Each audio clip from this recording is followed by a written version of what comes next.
Welcome to Tales from the Fandom, a podcast that brings a special guest out of the multiverse and straight to you. And now your host, David Ginsburg. Hey guys, welcome to Tales from the Fandom podcast. It's your host David, just jumping in here with a quick introduction before we get started with Jim Ryan's podcast episode. Jim is the third of a group of friends that I had back in Charlotte, North Carolina, and he is involved in role-playing and doing a podcast that when we talked, he hadn't started it back up, but he has since started a new podcast with another of our previous guests, David Brown, and another person that I've yet to record with, and it's called the Cipher Cast, and it's for people that are interested in Monte Cook games, Cipher system role-playing games, whether that is Numenera or The Strange, No Thank You Evil, Invisible Sun, which is coming out later this year, or just the Cipher Cast or the Cipher system rules itself. And they have had 4 episodes so far, which are all really great and fun listens, especially if you're interested in the different systems. And I highly encourage you guys just to go and check it out. You can find it on iTunes or other podcast apps just by typing in the Cipher Cast. David Brown also puts out Cyphercast magazine on Drive-Thru RPG that you can check out, which Jim has had his work in there as well. So definitely check the podcast out. Also, we're doing a Facebook giveaway right now. So if you go to Tales from the Fandom on the Facebook website, you can find a giveaway that we're doing, which right now we have an iTunes gift card, $15, a Funko Pop of Agent Carter, and 2 different books from authors that I've had on. One by Kevin Hearn for the Iron Druid Chronicles, Hounded, which is the first book in the series. And then Leverage's book series started off with The Con Job by Matt Forbeck. And both authors have been on as well for the podcast. And what you can do to enter is liking the Facebook page and then sharing the podcast episodes that come out each week on your Facebook page, and you're entered in to win this Tales from the Fandom box. Someone at random will win it once we hit 500 likes. We're right about 450, give or take, as of this episode when it comes out. So you have plenty opportunity to win, to enter. So definitely go to our Facebook page, which is facebook.com/Tales from the Fandom. Like our page and start sharing those episodes onto your personal page, and you'll be entered to win. Enjoy Jim's episode, and thank you so much for listening. Welcome to Tales from the Fandom, the podcast that brings a special guest out of the multiverse and straight to you. Today's guest is Jim Ryan from Charlotte, North Carolina. He is a wonderful person with an incredible imagination, tons of passion for the projects that he does, and he is coming to us now. Welcome to Tales from the Fandom, Jim. Greetings. So I have to be that version of myself tonight. Okay, I'll make sure that personality is up front. Yes, bring it up front. Okay. Load it up. All right. Stand by, loading. Now, Jim, you are among the podcast guests that I have. You come from a group of people where we all got together in a church to roleplay Dungeons Yes, and Dragons. That was hysterical. You are the third guest out of this group after Eden and David Brown. Yes, that's correct. I don't know if she was ever actually at the church, though. I think we'd already moved to Eric's place by then.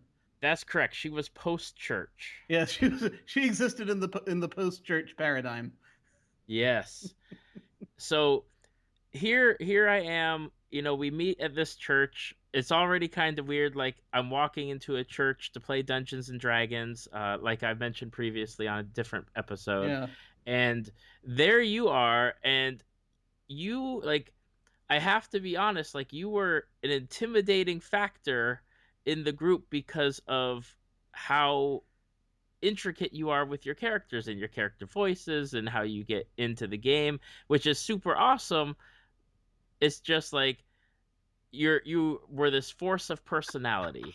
Sorry. I have. Oh no! I'm one of the theater folk, I'm afraid. In a good way. In a good way. I was raised by theater performers, and as a result, I'm afraid I carry that with me always.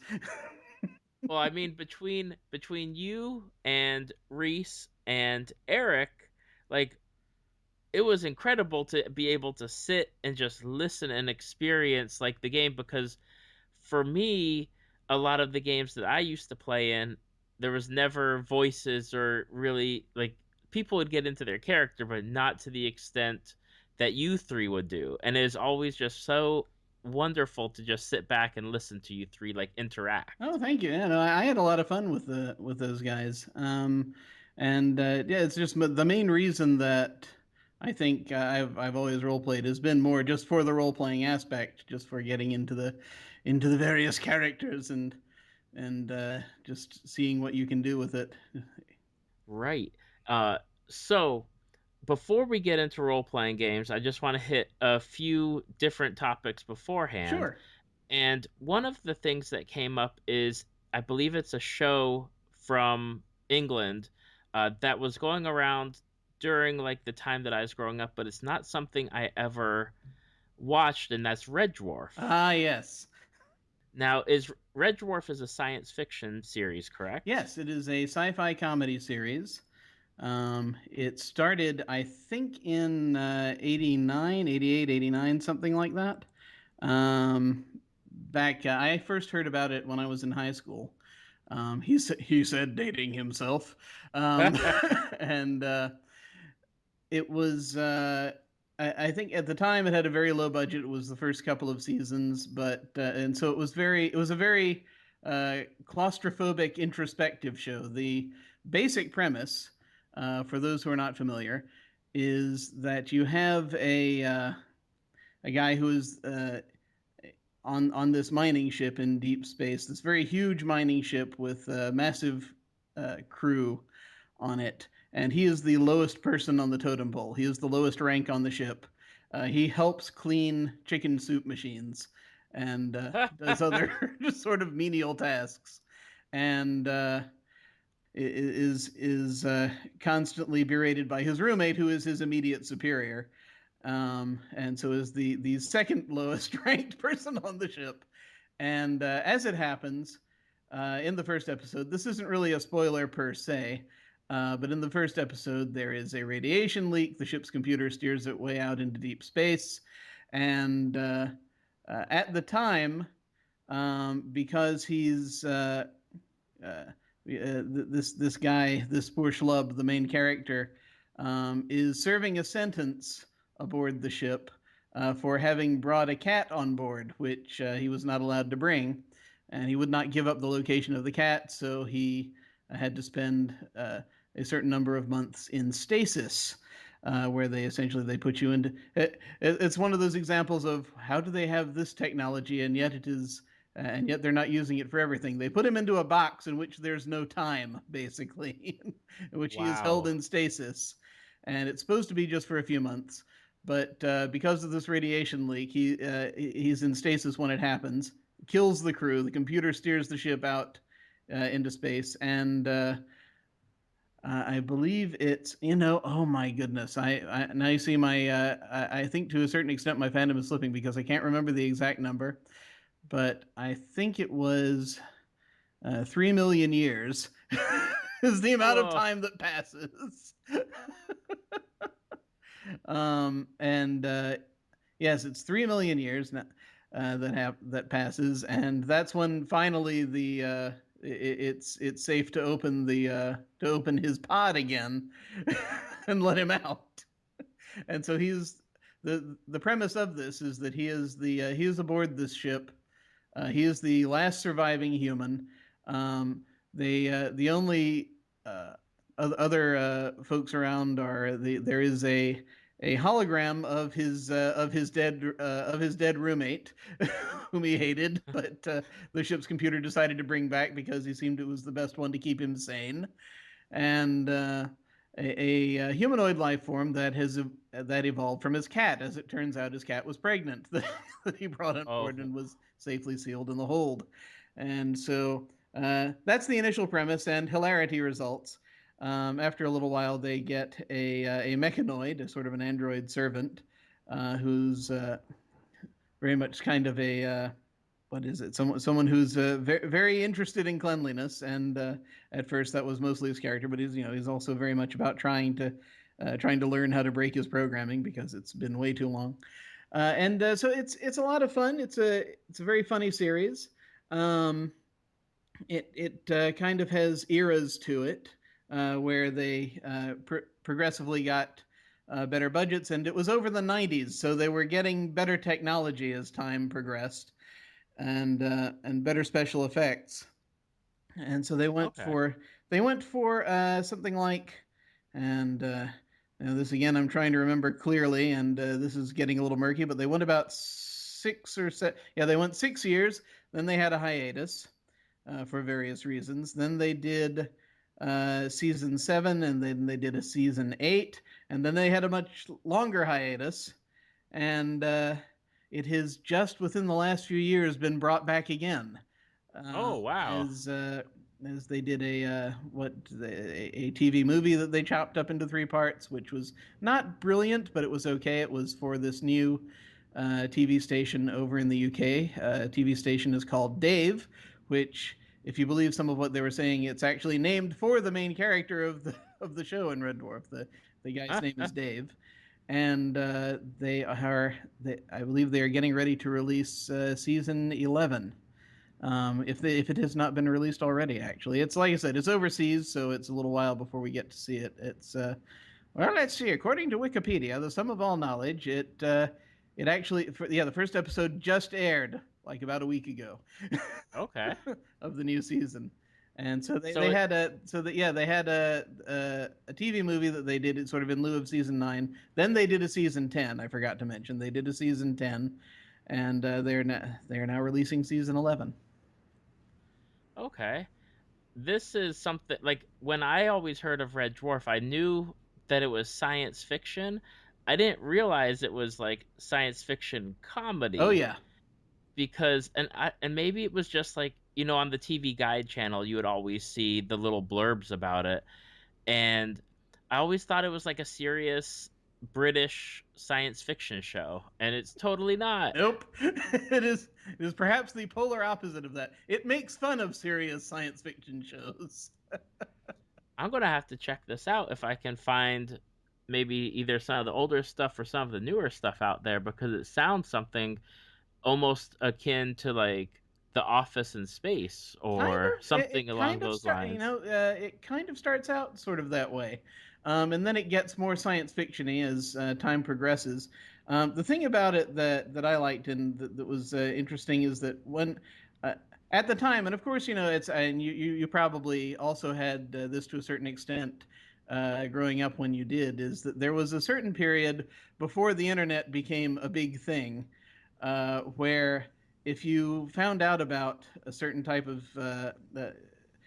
like a series from overseas, or you were a fan of it, it felt like you were one of the very few people who was into it, because you didn't know who else was out there. And Right. so I would take great delight in exposing people to Red Dwarf and watching it spread like a virus. It was I addicted so many freaking people to that show back in the 90s, when they would just come over to my house and they would watch a few episodes, and then I'd get a call within a couple of days like, hey man, you got any more Red Dwarf? Because I'm kind of fuming over here. Now, how did you get Red? Did you get someone like to send you videotapes of it, or were you able to get it on Oh, TV? well, initially they showed it on PBS. Okay. And so that was where I saw it at first when I was in high school. And so it just depended on if the PBS station was able to get it at whatever time I was looking for it. Some seasons I was able to get, and then there was a period of time when after I'd moved and I had started college, and I hadn't seen it for a while, when eventually I found a service that I could order videotapes through. Okay. Back in the day, we had these things called videotapes. Um, and so I would get those in the mail. A post officer would deliver them to my mailbox in a package, and so I get them and watch them that way. So I think I ended up collecting, yeah, pretty much the whole series that way. if I Okay. remember correctly. And that was eventually how I was able to see all of them. They would put 3 episodes on a videotape because they're only like half an hour a piece. Mm-hmm. And occasionally they would release other sort of amusing side things and that were as like backup features on there as well. It was cool Now, stuff. if somebody's listening to this and you needed to just pitch them why they should watch Red Dwarf, what would it be? If there is anything that you have ever found strange or uh, not entirely workable about science fiction, especially spacefaring science fiction, and you want to see someone take it apart like a Tinker Toy, watch this show because it does that.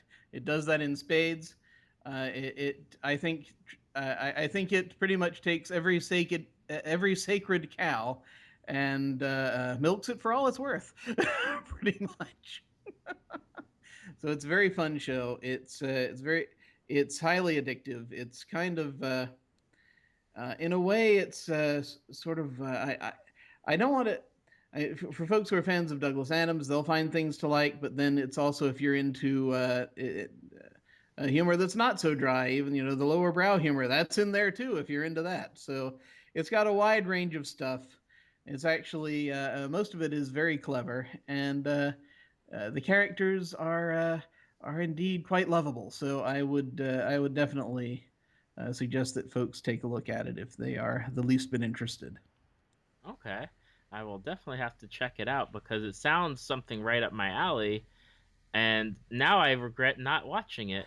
And Yes, I yes. don't know if it was because at the time when I was growing up with the Red Dwarf on, uh, they had the old Doctor Who's running at the same Yeah. time, and maybe my inferior child brain or young adolescent brain was getting the two mixed up because I remember trying to watch Doctor Who and really being turned off by the old ones because it's like I couldn't buy into that show at all because of the weirdness of it with like I don't know if it's the British humor or just like the special effects or the lack of special effects. Well, I don't know. Special effects are an odd thing because it's there was a time when the rubber suit was enough.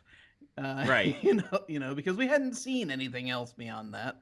And so there was a time when the rubber suit was the innovation. So it's kind of like at the time that it was perfectly fine. And if you're not, but if you're already past that context, then yeah, it can look really weird. Yeah, I think I was good with Rubber Suit for like the Godzilla Yeah, movies. yeah. But other than that, it was iffy. I was getting a little bit to the point of I'm not really scared of whatever they're showing. Yeah, I've just kind of had. I think as a kid, my my parents, my mother in particular, was really into those old monster movies where the special effects were horrible. Yes, And like a floating eyeball. yes, yes, and especially the Universal monsters, and she loved them. I think in part because the rubber suits were so terrible. It was a sort of a I guess a way of and through that I kind of learned to embrace the Godzilla, embrace the Godzilla-esque aspect of such things, and it Yes. I am usually able to find something to like in most such things. Now, another show that you had on your list that really piqued my interest because it's a show I never got to watch was Deadwood. Oh, Deadwood, yes. There came to this point where I was talking to an acquaintance of mine who was an actress, and it was because we were doing some extra work together not too long ago, and the subject of Deadwood came up, and we just got into this sort of meme where people were asking us about anything in media, and we were like, "No, it's not as good as Deadwood. No, no, it doesn't matter what it is. There's no way it's ever going to be as good as Deadwood." And Deadwood aired on HBO, and it's a Western, Yes. which is unusual to see nowadays. Westerns are really hit or miss. I know that the latest movie in the movie theater, the remake of The Magnificent Seven. Magnificent Seven, yes.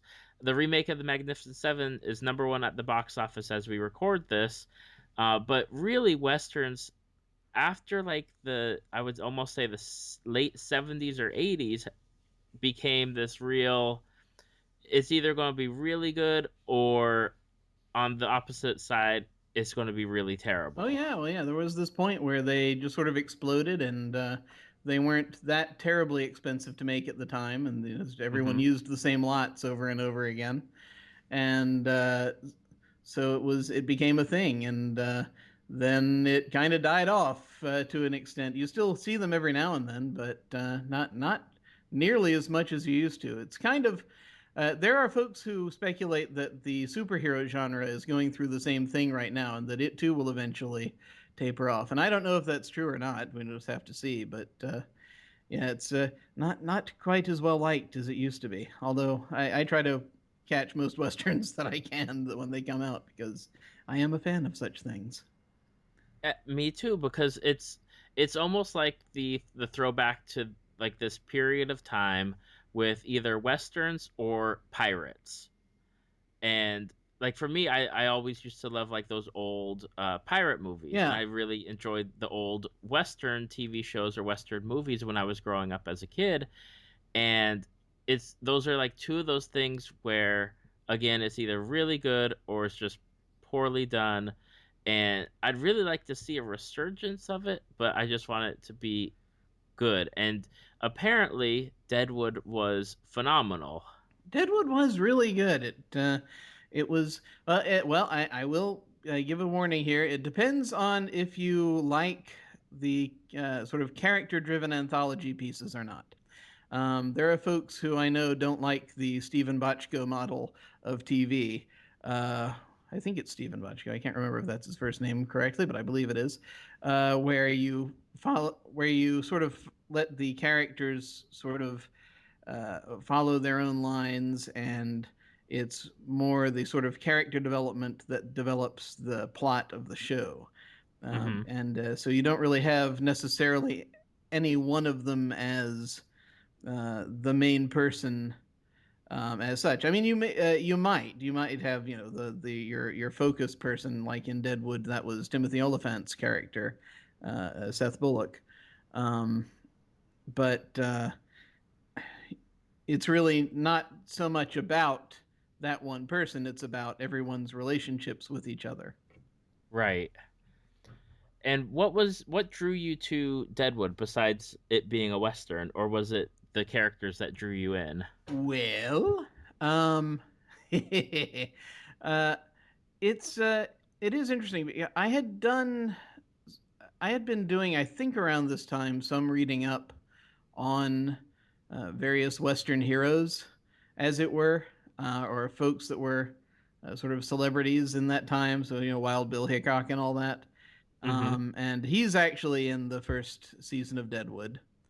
And because it tells some of that is it tells the story of his death. Okay. Yeah, yeah. Spoilers: Wild Bill dies, just like in real life.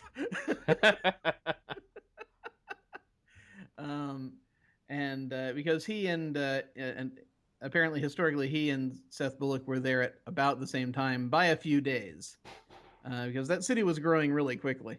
And so the historical aspect was definitely one thing.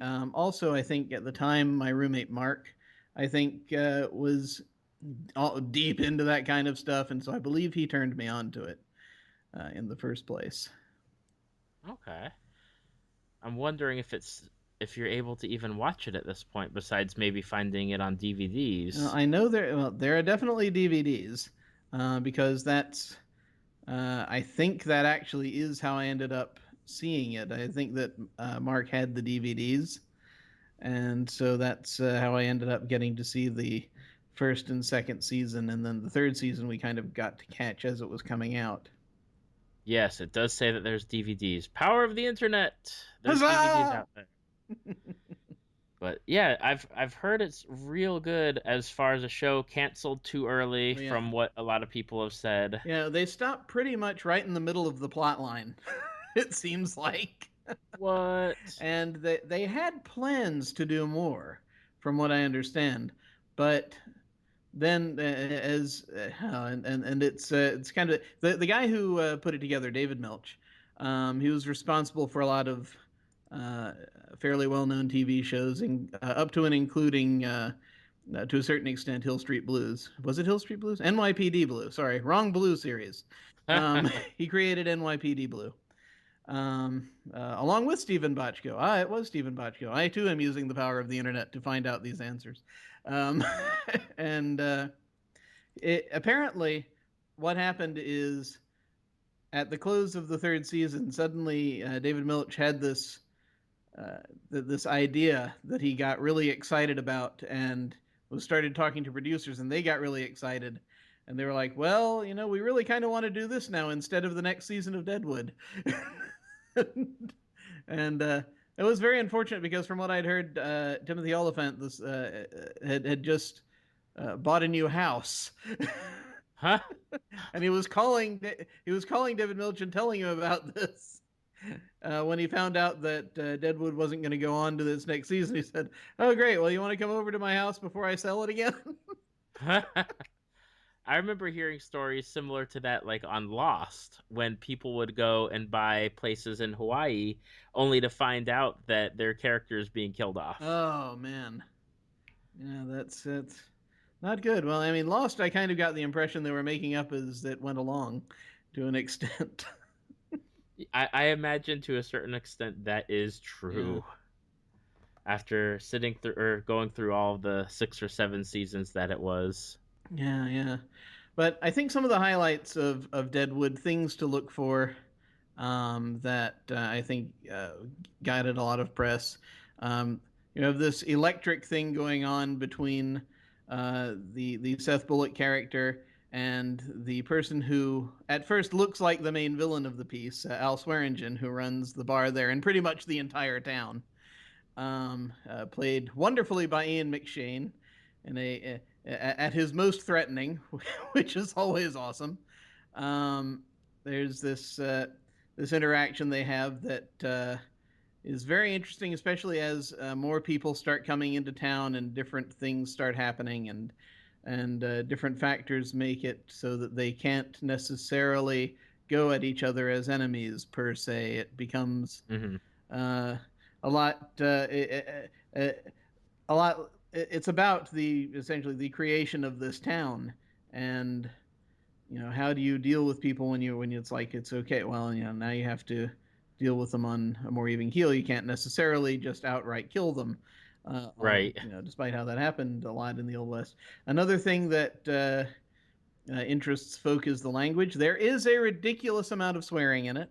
I believe the popular thing, but the dialogue is also heightened, so it's kind of like I sometimes describe this, and I think I may have even heard this somewhere before. I said it for the first time.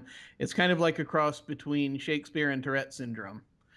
Okay. There is a ridiculous amount of swearing, but there is also this sort of heightened language that people navigate through as they're talking to each other. And it's not for its own sake. It's kind of as a defense mechanism, because you don't necessarily want to just immediately shoot somebody when you first encounter them. So it's this way of kind of sort of teasing each other out and seeing, okay, can I even remotely trust this person not to knife me in the back when I turn? So it's very kind of political in that way. So that's also a very interesting aspect. Do you have a favorite character from that series? That is an excellent question.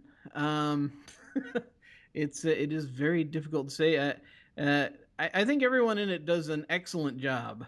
So I am very hard pressed to come up with a favorite character, because usually the answer is who's ever on the screen at the time. Typically, I think to a certain extent because Timothy Oliphant's character, Seth Bullock, who was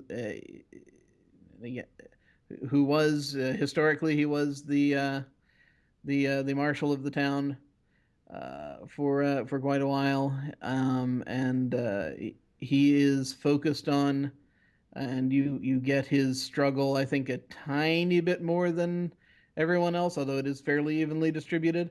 I guess I will Okay. lean slightly in that direction, and just go with Seth Bullock. Okay. But it really could be anybody because it's really they do a fabulous job on that show. There are just all of the characters are very colorful, and very and you do feel for them. There's always something that they say or do that makes you even the worst of them. There's something that they will say or do that you'll think, okay, I get it.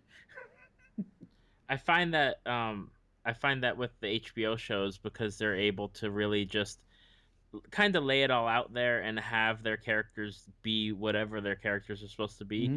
You do always get those shows like Deadwood, Sopranos, 6 Feet Under, Oz, Game of Thrones. You have these characters where you can love all the characters. Like there's always something that you really enjoy about them, and have just that truly ensemble cast where, I mean, with like take for instance Game of Thrones, almost everyone loves a lot of the characters. There's very Yeah.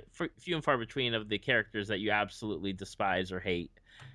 Now, that's interesting because at least when I first started watching Game of Thrones, I know for the first season, I think the only characters I really liked were all under 5 feet tall at that time, and that's I've continued to like those characters, but I have, as the seasons progressed, I've found more to like about the other characters. Right. So there is that, but it did happen a little more slowly with me, I think. Okay. Now, you and I met through role playing games. This is true. How did you get into role playing games? Like when did that happen? Oh, wow. It was a very slow thing, very transitional thing because I'd always, uh, I, by the time I was born, Dungeons and Dragons already existed. Mm-hmm. So it's kind of difficult to pinpoint because I always knew about it in one way or another. Um, Again, my mother was very into fantasy. She had uh, also, when I was very young, she would take me to different Renaissance fairs and such where she and I would perform. And so she had a lot of friends who were also very much sort of that ilk, who were either they were Tolkien fans or they were also into one form of fantasy role playing or another. Mm-hmm. Um, and some of them were into RPGs. And so while she didn't play Dungeons and Dragons herself, it was something that uh, she never shielded me from in particular. She was always, kind of into it, kind of interested in it as a concept. And so, you had the cartoon going on when I was a kid. And she Right. bought me these books. Do you remember the Endless Quest books? Those do you know what I'm talking about? I I don't think of them offhand. So those were like choose your own adventure books, but they were put out by TSR. Know the choose your own adventure books, but not the endless Yeah, books. the Endless Quest books were set essentially. It wasn't in a specific world. I don't think it was kind of. I think it had kind of sort of the Greyhawk things going on, but it wasn't. It didn't get that specific until I think later in the series. But those were, yeah, essentially the same concept as choose your own adventure books. You read and you go to it. You make a choice and you turn to that page. Right. But with in these fantasy worlds with these D&D characters of various classes and what have you. And so I was exposed to all of the language of D&D, all of the language of D&D and all of the different ideas and the tropes before I ever played.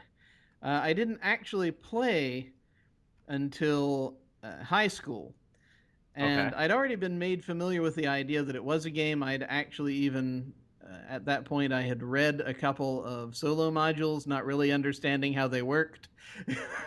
And so I played, and at that point, my parents got me some of the books so that I could, when I was trying to joined the club in high school that played D&D, and so I it was a little bit of a mismatch. I didn't quite understand everything that was going on the first time I tried. Then a few years later in high school, I got into it again and got deeper into it, and got more of the books and started playing more games, different games like Shadowrun, Talislanta, and various homebrews. Um, and just sort of spread from there. Then in college, of course, things started going kind of nuts because that was again, it's in the '90s, so there were other games coming out like the World of Darkness games that I eventually got into, and lots and lots of different games that at that point. Do you have a favorite game or game setting, game system? Well, there are a cluster of them at the top. I try to try out as many different things as I can. I think the one that I will briefly mention three, if I may. Sure. One that kind of got me to a point where I was able to run games better was the Amber Diceless role-playing game. Playing that game opened up a lot for me because I then suddenly realized how to put story up front instead of just, how much treasure did you pick up. Okay.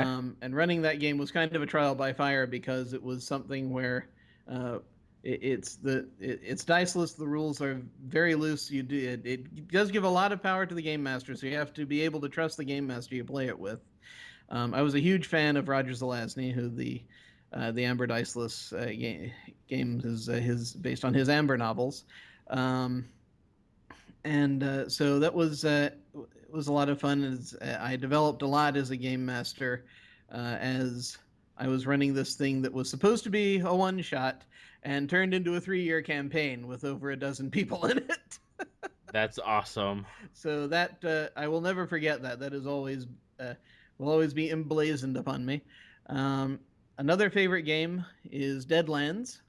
It's something I've been thinking about a lot lately since there were Kickstarters recently for that. As it's we've hit the 20th anniversary of Deadlands.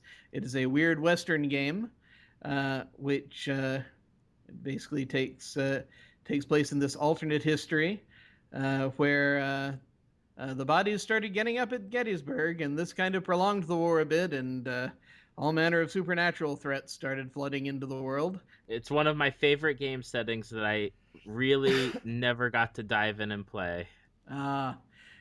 Yeah, I've only played it rarely myself. mostly I just run it. But it's a lot of fun. I actually was a fan of that was actually around the time I was awakening to westerns, I guess you might say. Okay. I was a fan of the Vertigo comic Jonah Hex with what Joe Lansdale was doing with the character when they put him with Vertigo for a while, because it got kind of weird, and I thought, oh, it'd be cool to do an RPG setting that's kind of like that. And so I actually, for a few months, I ran a game using a generic system that was in a sort of a weird Western setting. And then I found the Deadlands book at Barnes & Noble, and I thought, oh, this already exists. Yes. I picked that up, and I was like, oh, I know, I will never look back, and I never have. So that was a lot of fun. The third game I'll briefly mention that is my more recent thing is Fiasco. And it has become one of my life's goals to play as much Fiasco as possible. That is basically the idea is that it's a GM-less game, so the GMing power is kind of distributed amongst the players, and the idea is that you and your friends spontaneously come up with this sort of a Coen Brothers movie of a game, and play through the plot in about the same amount of time it would take to watch one. You play these characters with very high driving ambitions, and as I see it, the goal is to fail at those ambitions as spectacularly as possible. It is a hysterical game. I love it. I do love watching on YouTube people play Fiasco. That's one of the things that I enjoy when either I'm working or I've just got a few hours to kill. Just getting to watch people just play through that. Yeah, it's freaking hysterical. I mean, there are entire podcasts now just devoted to Fiasco, and so I play it whenever I get a chance. Now, do you prefer playing the games, running the games? Do you prefer running a particular type of game and then playing in other games? It's funny. I kind of lean toward running games. I enjoy playing them, but I think it started for me kind of the same way as it does for a lot of game masters, where they want to play in a certain kind of game, but they're not able to find anyone who will run it for them, so they end up Mm-hmm. running it themselves. Right. And so that's kind of that happened to me with Deadlands. It happened to me with a lot of games, and I found out I liked game mastering. Um, I like to talk, as is probably painfully obvious to the audience by now, and it's a thing where and I get to employ what degree of theatrical training I have, and I can build worlds, which is awesome, and come up with plot lines, and I'm a writer, so it scratches that itch as well. So I think I lean more into GMing. There are certain games that I prefer to play because I think it's a bit more of a chore to run them, or it is at least for someone whose brain is situated the way mine is. Okay. And that would be more sort of your games like Champions, uh, Spycraft, ones that have a lot of moving parts that you have to keep track of. I'm not quite as good with those, Okay. and so I prefer to just be a player for those. Um, and you would think that that would mean that it's I favor entirely the newer quote unquote hippie games, the more sort of story oriented games. And yet I have found that games like even Fate based games, I enjoy playing those much more than I enjoy running them. Because even with Fate based games, there is a lot to keep track of. And so when it gets to that point when it's sort of less organic to what's going on, you have to look down at a thing and remember a very specific set of things that's not necessarily tied so much to the plot, but tied to the way the game works. Uh Then there are people who are great at game mastering games like that, and I am not one of them. huh. You said briefly just a few seconds ago that you are a writer and you have at least one published book out there, correct? Yes, yes. The book that I have out is a book of monologues that I gathered over a year or two when I was once again back in the '90s when I was doing open mic nights a lot. I would uh, uh, I would have time to sit down and actually write out these silly little monologues, sort of comedic monologues to do, and I would try them out on the crowd there. And so there, just it's a bunch of character pieces, and I found out I had this book that I was carrying around for quite a long time of all these things, and all these little monologues, and I eventually did them for someone who had a small publishing company, and who one day came up to me and asked, "Would you like to do a book?" And I was like, "Yes." So they came out with it, and the book is called Abduction Etiquette. And I think I still have a link to it on my website. I think that's really the only way you can really get it is to order it directly from the that particular publishing company, the Main Street Rag Publishing Company, or Okay. from me if you happen to see me. I sell them out of the trunk of my car. So those are the two sources. Like all good authors Exactly. do. Yes. Yes. Precisely. But I'm working on all manner of other fiction and what have you. But it's not a lot of it has seen the light of day as of yet. I've got a little bit of stuff out in anthologies at various places, and some actually, strangely enough, gaming-based fiction more recently, and I believe you had you had David Brown on the show not too long ago, and Correct. at some point, and so I've had some fiction out in one of the in the magazine that he does, The Cyphercaster Cyphercaster magazine. magazine. Yeah, Yep. I had some fiction in the first issue of that, and I'm working on other pieces that I'm hoping will eventually make it in there. And on top of your writing, you also do podcasts. Yes, that is correct. And I'm looking at your list on your website, which is jim.com. Yes. And right now you've got 3 listed, but I think you've got a few more maybe standalone like podcast episodes out there. But you've got the Great Debate role playing game Oh podcast. yes, that was a fun one to do. Not really. You got Transmissions from the Ninth World, which is the Numenera gaming podcast that you and David Brown and Eric did together. And then you also have Crucible of Realms. Yep. Okay, Great Debate podcast. Okay, that one was one that I don't really do any new episodes of that anymore these days. Although one day I'm hoping to return. That was something that I did when I was just getting into podcasting. It was an excuse to do silly voices. It's basically a show where I have different RPG characters debate each other about RPG concepts, about different RPG topics, and I play usually most of the characters. So it's me having an argument with myself, and also being moderated in turn by me, who is the host character as well. And I did 50 episodes of that. And I have a plan in the back of my head at some point to try to get 50 more out at some point, but Okay. time, that is the question there. Time is the question and the enemy. Indeed, because the bottleneck there is the writing, because that was a scripted podcast. I would set it up ahead of time, and then eventually I would get other folks in to do a few other voices, so it was not just Okay. me.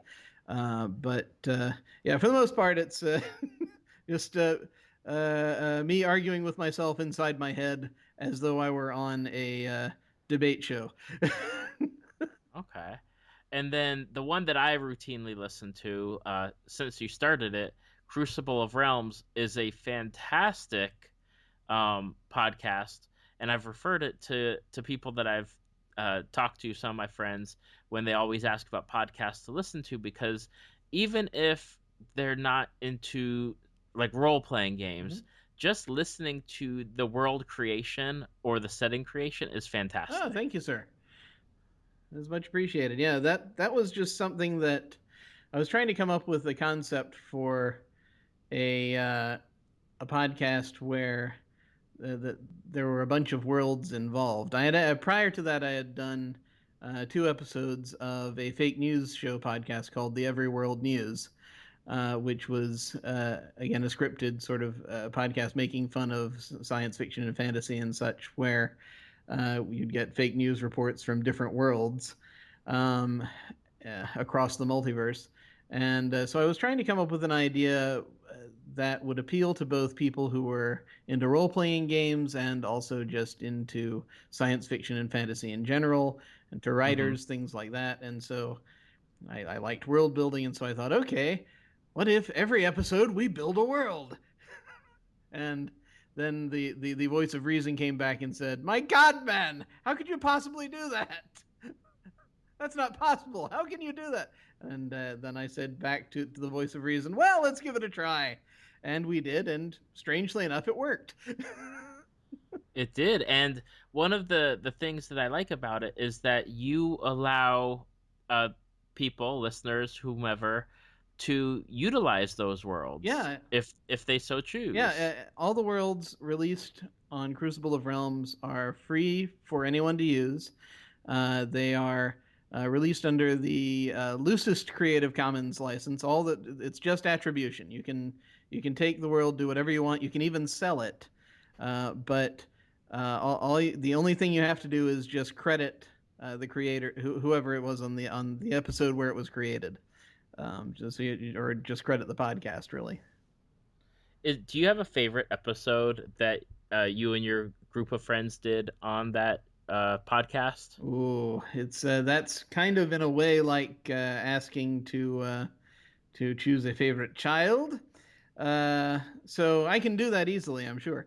So I think a lot of them were a lot of fun. There are some that stand out in particular. Um, there was, for example, we eventually started getting somewhat better known folks on. We actually had, for example, we had Jason Bullman on at one point, who is the head of Paizo, um, and to create a world with us. We built a world called As Your Tears. That was a fun one. It was sort of a Conan-esque world. I just listened to that one, I think, a week or two ago. That was fun.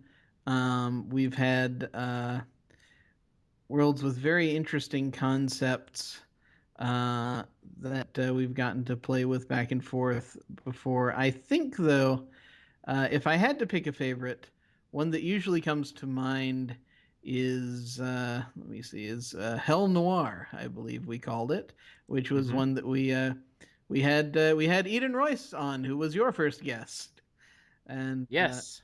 we built this world together, and it was glorious. It was basically this sort of asteroid where all the demons live, and where it's like the 1940s, sort of that sort of culture that the demons have in their society. And as they get summoned to different places, they suddenly disappear and wonder what's happened. And they're summoned to this place by humans, and they discover that if they can take possession of human souls, it's like a drug to them.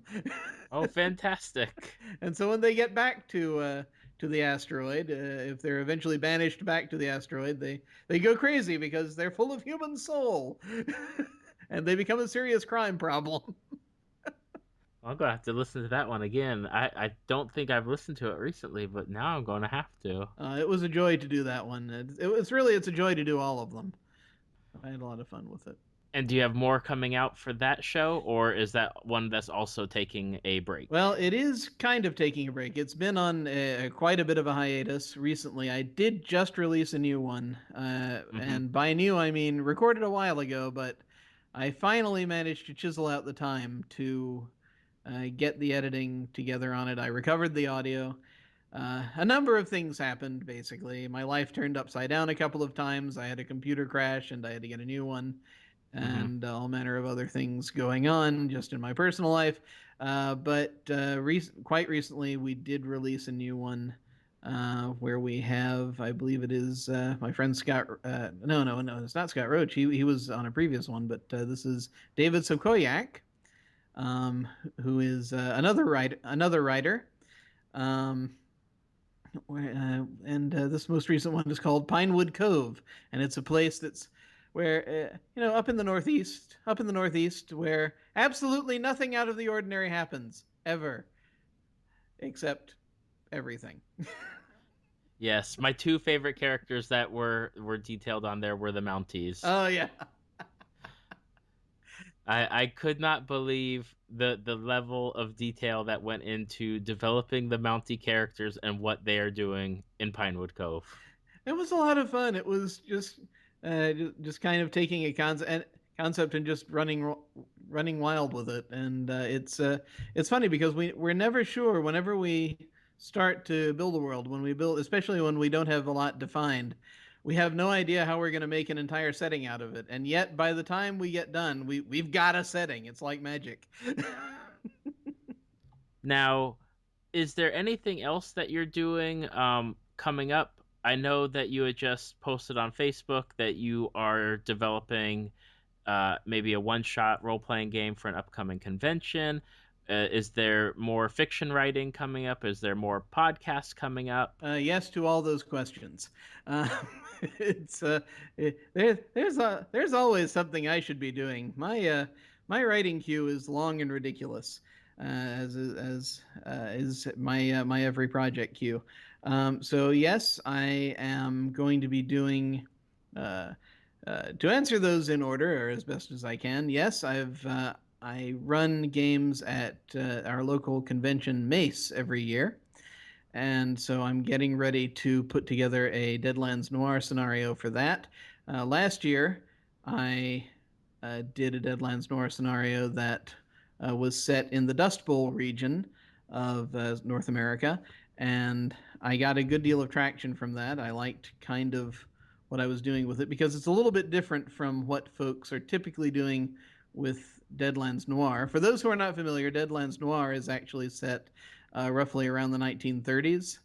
So it's the same universe as Deadlands, but it's in the more what one would call the noir era, and it's sort of more about that. But I kind of am taking it and re-injecting some of the Western flavor back into it, Mm-hmm. and so last year it was a thing where they were where the players were all musicians in a band who were going to collect a prize from a radio station, and hilarity resulted as they were attacked by various monstrous creatures. Um, and so I want to do another Dust Bowl scenario this year, and I won't say too much about it yet, but suffice to say, it's this one will involve hobos. Um, so it's basically these Dust Bowl games are turning out to be very much sort of an "Oh brother, where art thou" with monsters type thing, and Okay. I'm perfectly fine with that. So I'm doing that. As for podcasting, I do have more episodes of Crucible of Realms that I am slowly getting out. I am going to hopefully soon be releasing another episode. I've got about four more that from the previous years that I still need to release, whose audio I've been recovering. So that will be coming out at some point. On my regular podcast, which is just Jim, yes, that Jim, on the blog, I just, as of this recording, put out an interview with my friend Katie Brisky, who is a Canadian author and podcaster who's done some cool stuff with Canadian folklore in a podcast she just came out with. I interviewed her about that, but uh, also while that's going on, I'm also doing a series on whether canon matters or not in various media. And so I talked about Doctor Who and Star Wars and the Marvel Cinematic Universe, and now I'm just sort Mm-hmm. of going over a potpourri of things. And the next episode of that is recorded, but it has yet to be edited, so I shall be putting nose to grindstone soon to get that done. Okay. And for people that are listening and they want to check out your work, the best place for them to go to is. Jim, yes, that Jim.com. That has links to pretty much everything else. Do you have any other social media sites, or is this primarily where everyone should go to? That's the main one. I am on the Twitters, as they say these days. I am at OtherDoc on Twitter. That's OTHERDOC on Twitter. I am also on. I am on Facebook, but that's more just a thing where I'm a little bit wary when strangers Right. try to friend me. So if you're listening to this and trying to friend me on Facebook, just say hello or something, so I'll know who you Right. are. I am also on Google Plus, which is not as dying as everyone thinks. What? Google Plus is still It around? is. Well, if you're a gamer, it is. Oh, That's okay. like a primary avenue for you to communicate with other gamers who are not in your immediate vicinity. What? I need to check this out I now. know. That's what do you think people are using Hangouts for? I don't know because I don't have anyone to hang out with. Oh, no, they're out there. They are out there. Awesome. And I know you can still subscribe to Crucible of Realms at least on podcast apps and iTunes, and Yeah. it'll download whenever something comes up, which I was so happy when my podcast player said that there's a new episode. Excellent. Well, I am glad it was able to bring you some modicum of joy. Hopefully that shall happen again soon in the future. I'm sure it will. Well, Jim, thank you so much for taking the time out of your extremely busy schedule No, thanks for having me, man. I just appreciate it. just for this. And everyone, go check out Jim, yes, that Jim.com. Dramatic pause inserted. Please don't insert that into your actual web browser. Yeah, the web demons get very angry if you try to go inserting dramatic pauses at them. They just don't know what to do with them. Well, Jim, I am looking forward to everything that you are putting out, and I always love to read about your various adventures with role playing and what's going on because it's fascinating. Hey, thank you, sir. To just see what you come out with. And thanks very much for having me on the show. I really appreciate it, and I love what you're doing here. So keep doing it, please. Thank you. Thank you so much. Thank you for listening to Tales from the Fandom. Subscribe to us on iTunes or your podcast app of choice. Follow us on Facebook at www.facebook.com/Tales from the Fandom to see photos, links, leave feedback, and check out upcoming guests. If you'd like to be a guest, email David at talesfromthefandom@gmail.com.